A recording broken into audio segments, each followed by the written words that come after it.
Hey everyone, welcome back to the channel. Let's do a mid-August garden tour. Here we go.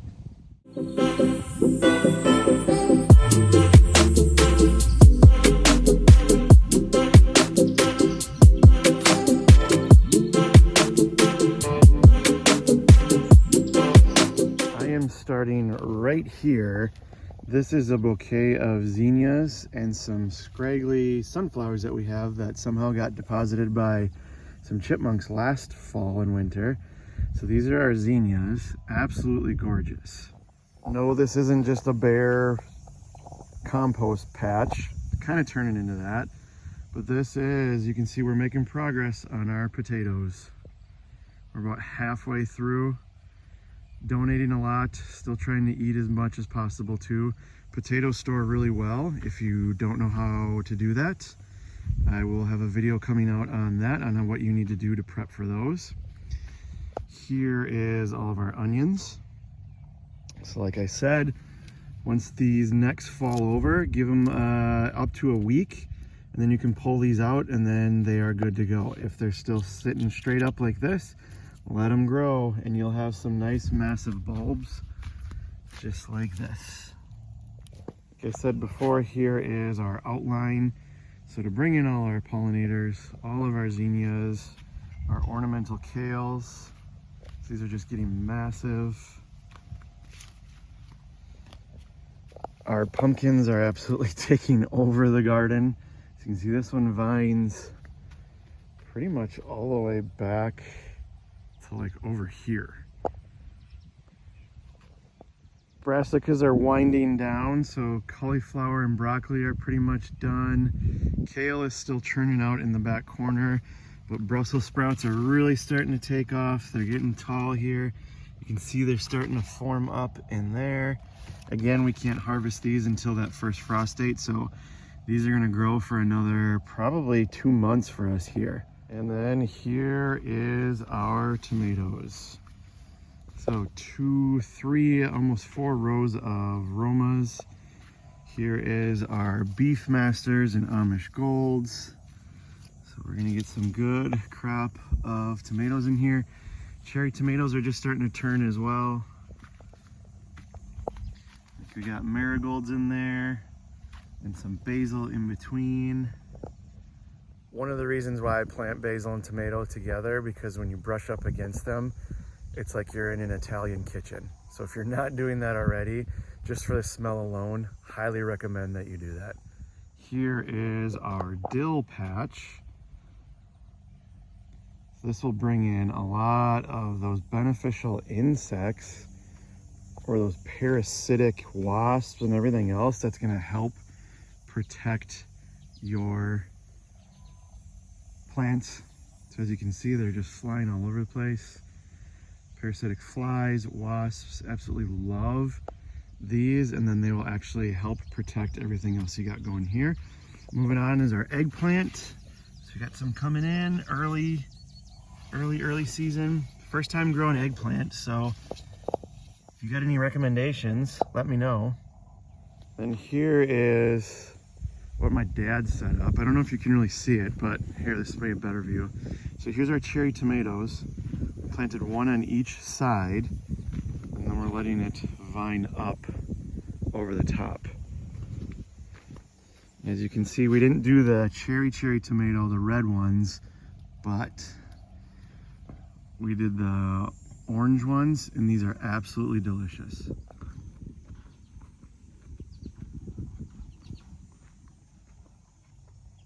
I could snack on these literally all day.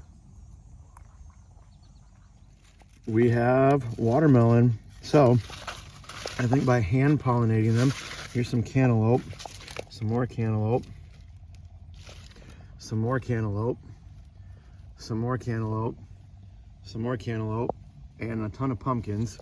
But I think by hand pollinating these, I improved my success rate. So these are just like little seedless personal watermelon. I think I have about 3 or 4 in here. Carrots are looking good. These are absolutely monsters. If I can pull this one out for you without cracking it. Oh, maybe. There we go. Peppers are kind of hit or miss. Here's our garden salsa ones. They're doing all right. Our King of the North, they're kind of hanging in there. They're doing all right. But some of our other ones are just kind of puny and behind. So not the greatest crop of peppers this year, but we're gonna get what we can on here and use what we can. Here is our winter squash. We have one growing amongst our rainforest of ornamental corn and popcorn. Here's the cucumbers back here. You can see one between the fence there. I need to go pick that one. And then this guy right here will be ready probably by tomorrow. But as long as you keep picking them, they will keep flowering and keep producing. So they're just gonna keep churning these things out left and right. The same goes for beans. So here are pole beans. If you keep picking these and harvesting them, they will keep producing flowers and blooms and keep producing more and more beans for you. So these will be ready. We'll have a pretty big crop here probably in the next couple days. Here's an update on the pumpkins. Some pretty decent sized ones. That one's kind of covered with, looks like squash bugs. But there is an absolutely behemoth of one right in there. That thing's probably like 20 to 25 pounds. And then in our back corner here, our romaine lettuce, still hanging on very nicely. Kind of thinning out as we go and as we need it. Couple kind of heads of lettuce here and there, but if you want to cut and come again, this will keep producing all the way up the stalk. Otherwise, you can just take this off. I did a couple where I just pinched them off and you're good to go there. Kale we just harvested, so there's some new growth coming in here. These have just been producing like crazy the whole summer and spring, as they will the whole fall as well. So here's the harvest, our first of the pole beans. We actually went back through and found some that were in the full sun that we're getting some. Our first Roma tomato. Here is our romaine lettuce. Bunch of onions, some sun gold cherry tomatoes. Got my potatoes, carrots, and of course a bouquet of flowers. So there you have it. Thanks for joining me on our mid-August garden tour. Happy growing, happy harvesting. Hopefully you guys are doing a lot of harvesting now as we're getting into these late summer months. Be sure to like, comment, subscribe, do all three for me, help my channel grow. And as always, I will see you guys next time.